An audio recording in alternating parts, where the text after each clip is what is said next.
हरि ओम। तो हम लोग रामचरितमानस में अयोध्या कांड में भगवान राम के राज्याभिषेक की तैयारियां हो रही हैं, उसके उसके बारे में पढ़ रहे हैं, जान रहे हैं, चर्चा कर रहे हैं। और उसकी उसी इसी श्रृंखला में जब रानिवास में सबको पता चला तो वहां पर कैसे उत्सव मन रहा है, कैसे प्रसन्नता, सब लोग प्रसन्न होकर क्या लोग कर रहे हैं, चलिए इसको देखते हैं। कहते हैं, चौके चार सुमित्रा पूरी, मणिमय विविध भांति अतिरूरी, आनंद मगन राम महतारी, दिए दान बहु बिन हकारी। सुमित्रा जी ने मणियों रत्नों के बहुत प्रकार के अत्यंत सुंदर और मनोहर चौक पूरे। आनंद में मग्न हुई श्री रामचंद्र जी की माता कौशल्या जी ने ब्राह्मणों को बुलाकर दान दिए। तो सब सारी माताएं अपने अपने स्वभाव के हिसाब से तैयारियां करने लगी।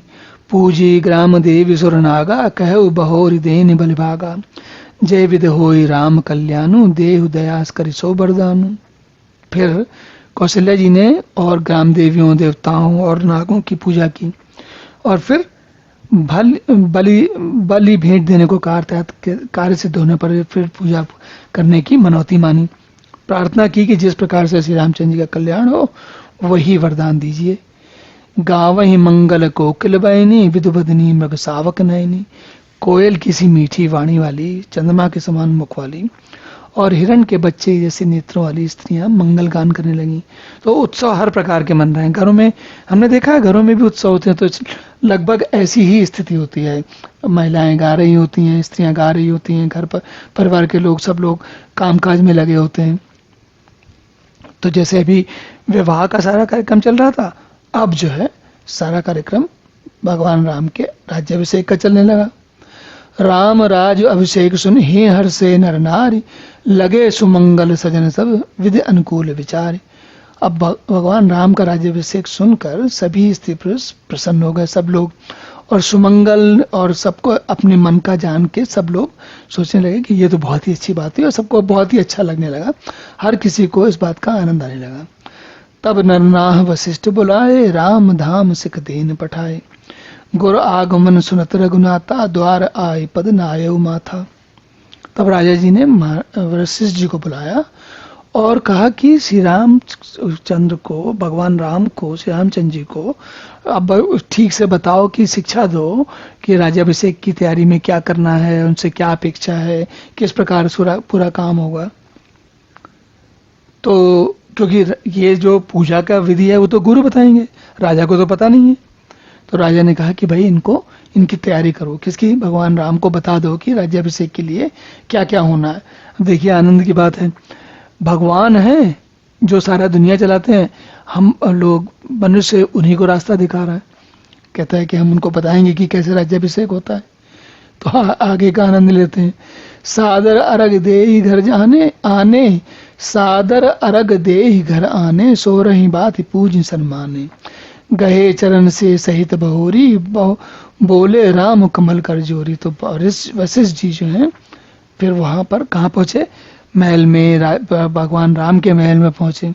और उन्होंने जब पहुंचे तो भगवान राम ने उनका बहुत ही अधिक सम्मान किया, सीता जी के साथ उनके चरण स्पर्श किए।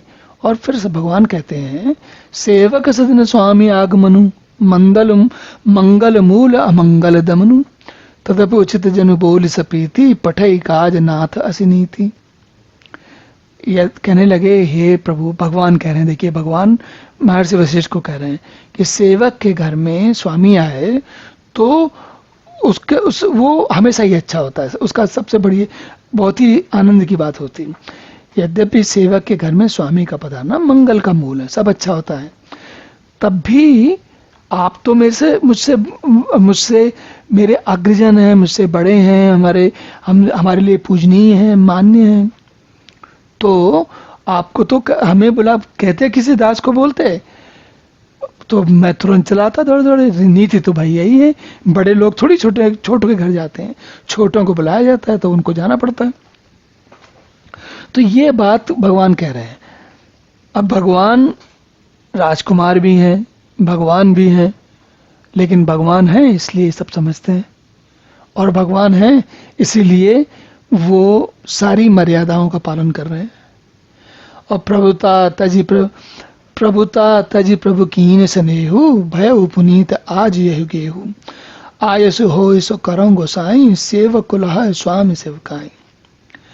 कहते हैं लेकिन प्रभु भगवान राम कह रहे हैं महर्षि वशिष्ठ से, गुरुदेव वशिष्ठ से, कि आपने सारी प्रभुता छोड़कर हमारे घर के आए तो ये घर पवित्र हो गया। अब आप बताइए मैं क्या करूं, आप मेरे लिए क्या आज्ञा है, मैं क्या करूं, क्योंकि स्वामी की सेवा में ही सेवक का सारा लाभ है। तो भगवान ये कह रहे हैं कि हम आपके लिए प्रस्तुत हैं, आप बताएं तो सही करना क्या है। जो बताएंगे तुरंत करेंगे, तुरंत उसको पूरा किया जाएगा। सुन सने साने बचन मुनि रघुवर ही प्रशंस राम कस न तुम कहो अस हंस बंस अवतंस। देखिए कितना सुंदर अलंकार बनाया है तुलसी ने भाषा में। कहते हैं प्रेम में सने हुए वचनों को सुनकर, सुनि सने साने वचन मुनि रघुवर ही प्रशंस, मुनि ने रघुवर की, रघुनाथ जी की प्रशंसा की, भगवान राम की प्रशंसा की।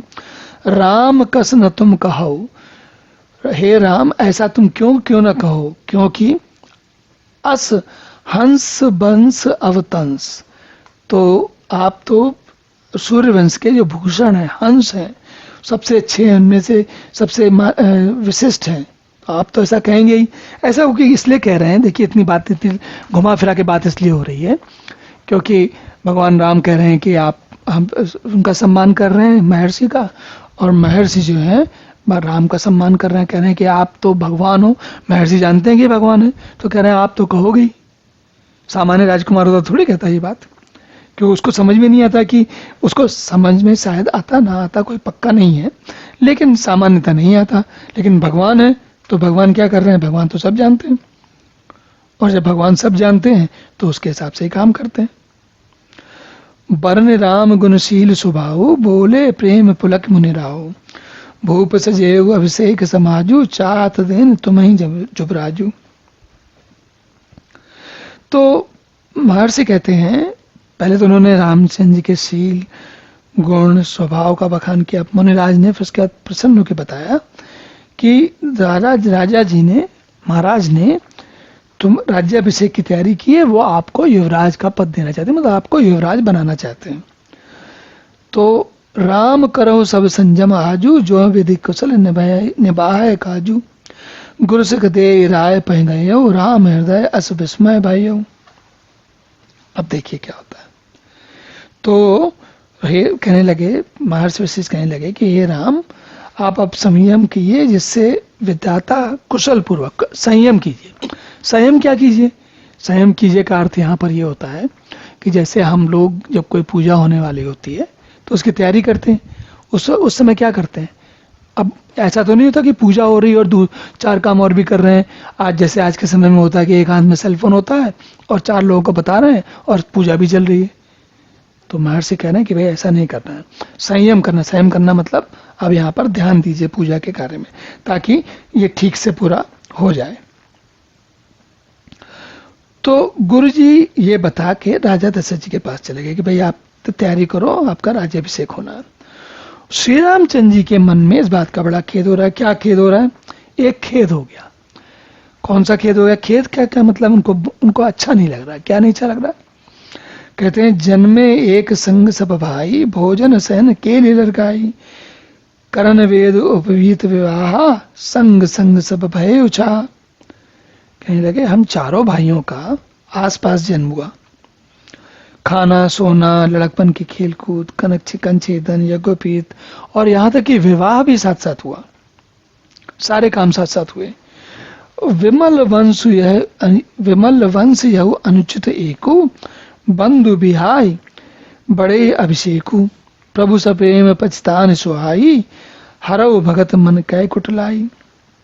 तो भगवान कह रहे हैं और तो सब अच्छा है, लेकिन इस निर्मल वंश में, इतने सूर्य वंश में जिसमें सब कुछ काम, सारे काम अच्छे हो रहे हैं, उसमें सारे भाइयों को छोड़कर केवल एक मेरा राज्याभिषेक हो रहा है, बाकी भाइयों का क्या। तो प्रभु रामचंद्र जी का जो प्रभु सप्रेम पछतान सुहाय, तो भगवान जो है प्रेम के कारण इस बात को सुनकर पछता रहे हैं। क्यों कि भाई आप जो है ये भगवान ही कर सकते हैं, या फिर कोई बहुत सज्जन व्यक्ति कर सकता है, सामान्य व्यक्ति के बस की बात तो नहीं है। उसको तो जैसे ही पता लगेगा कि भाई उसको कोई बहुत बड़ी लॉटरी लगने वाली, तो क्या करेगा? सबको दे थोड़ी देगा तुरंत। कहेगा भाई अब क्या करें, टिकट हमने खरीदा था, इसलिए इनाम भी हमें लेना पड़ेगा, पुरस्कार भी हमें लेना पड़ेगा। तो आगे कहते हैं, तई अवसर आए लखन मगन प्रेम आनंद, सन्माने प्रिय वचन कई रघुकुल कह रवचन। अब भगवान राम और सीता इस बारे में विचार कर ही रहे हैं कि ये अच्छा राज्याभिषेक की बात आ गई, भाइयों का नहीं हुआ इत्यादि। तब तक वहां पर लक्ष्मण जी पहुंचे। तई अवसर आए लखन, वहां पर लक्ष्मण जी पहुंचे, मगन प्रेम आनंद। और लक्ष्मण जो है वो तो भगवान राम के लिए हमेशा समर्पित है। तो क्या कहते हैं, प्रेम के आनंद में मग्न हुए लक्ष्मण जी आए। सन्माने प्रिय वचन कई रघुकुल कह रवचन। तब रामचंद्र जी ने, भगवान राम ने और लक्ष्मण के आने के बाद उनका सम्मान किया, प्यार से बैठाया, मतलब समझा कि भैया भाई आए हैं तो अच्छी बात है। उनके प्रेम, और उनका भगवान राम का भी बहुत प्रेम है, ऐसा नहीं कि केवल लक्ष्मण जी का ही प्रेम है। बाजही बाजने विविध विनिधाना, पुर प्रमोद नहीं जाए बखाना। भरत आगमन सकल मनावई, आवहु बेग नयन फल पावई। अब भगवान रामचंद्र जी तो लक्ष्मण जी का सम्मान कर दिया, लेकिन बाकी लोगों के लिए क्या है कि उनके सब लोग, कोई गाजे बाजे बजा रहा है, कोई उत्सव बना रहा है, कोई रंगोली बना रहा है, कोई फूल बना रहा है, कोई घर सजा रहा है, कोई अच्छे कपड़े बना रहा है, कोई अच्छी जो वीथियां हैं, जो सड़कें हैं, मार्ग हैं, उन सबको साफ सुथरा कर रहा है। और भरत आगमन सकल मनावे, भरत के आगमन की सब लोग चिंता कर रहे हैं कि भरत भी आ जाए तो अच्छा रहे। कोई बाकी दो भाई तो हैं, भरत और शत्रुघ्न वहां गए थे, तो ये हो रहा है कि भाई वो लोग भी आए तो सब लोगों को, सब लोग सारा परिवार मिल के आनंद करे। हाट बाट गर गली अथाई, कहाई परस्पर लोग लोग आई। काल लगन बल के तिक बारा, पूजा ही विधि अभिलाष हो हमारा। कनक सिंहासन सीय समेता, बैठई राम हो ही चित चेता। सकल कहें कब हो यही काली, विगन मनावई देव कुचाली। तो कहते हैं कि बाजार, रास्ते, घर, गली, सब कुछ जो है, सब लोग कह रहे हैं कब ये शुभ मुहूर्त आएगा, कब ये शुभ लग्न आएगी, और कब विधाता हमारी अभिलाषा पूरी करेंगे। क्या अभिलाषा? भगवान राम के राज्याभिषेक की। और कनक सिंहासन सीए समेता, जब सीता जी सहित श्री रामचंद्र जी स्वर्ण के सिंहासन पर विराजेंगे, साधारण सिंहासन नहीं, स्वर्ण का सिंहासन।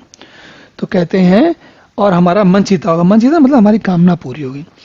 इधर तो सब कह रहे हैं कल कब होगा, और उधर कुचक्री देवता विघ्न मना रहे हैं। कुचक्री देवता कौन है? कुचक्री देवता जो है, देवता कौन है? अब देवता तो हम कहते हैं भले लोग होते हैं। अब ये देवता कुचक्र कौन सा कर रहे हैं भाई? तो कहते हैं कि देवता कौन सा कुचक्र करते हैं उसको भी समझते हैं हम लोग। तिनहि सुहाय न अवध बधावा, चोरहि चंदिन रात न भावा। सारद बोली विनह सुर करहीं, बारही बार पाए लय परहीं। तो सब लोग प्रसन्न हैं भगवान राम के राज्याभिषेक से, लेकिन देवता लोग जो हैं उनको नहीं अच्छा लग रहा है सब कुछ। क्यों? कह रहे हैं उनकी स्थिति तो ऐसी है जैसे चोर को चांदनी रात ही नहीं अच्छी लगती। चांदनी रात सबको अच्छी लगती, किसको नहीं अच्छी लगती, लेकिन चोर को नहीं अच्छी लगती, क्योंकि चोर की चोरी पकड़ी जाती है। इसलिए चांदनी रात के लिए सबका मन प्रसन्न हो रहा है। कौन से उसमें भाई? सब लोग जो देवता हैं उनको चोरों की स्थिति हो गई है। और क्यों हो गई है? तो हमें याद करना चाहिए कि भगवान राम के जन्म लेने के पहले एक कारण ये भी तो था, क्या? कि देवताओं ने कहा था कि असुरों का, रावण का उत्पात बहुत बढ़ गया है, इससे धरती को मुक्त कराना है। तो अब ये बात कैसे मिलती है, क्या बनती है? चलिए इसको हम लोग अगले सत्र में पुनः देखते हैं। तब तक के लिए हरि ओम।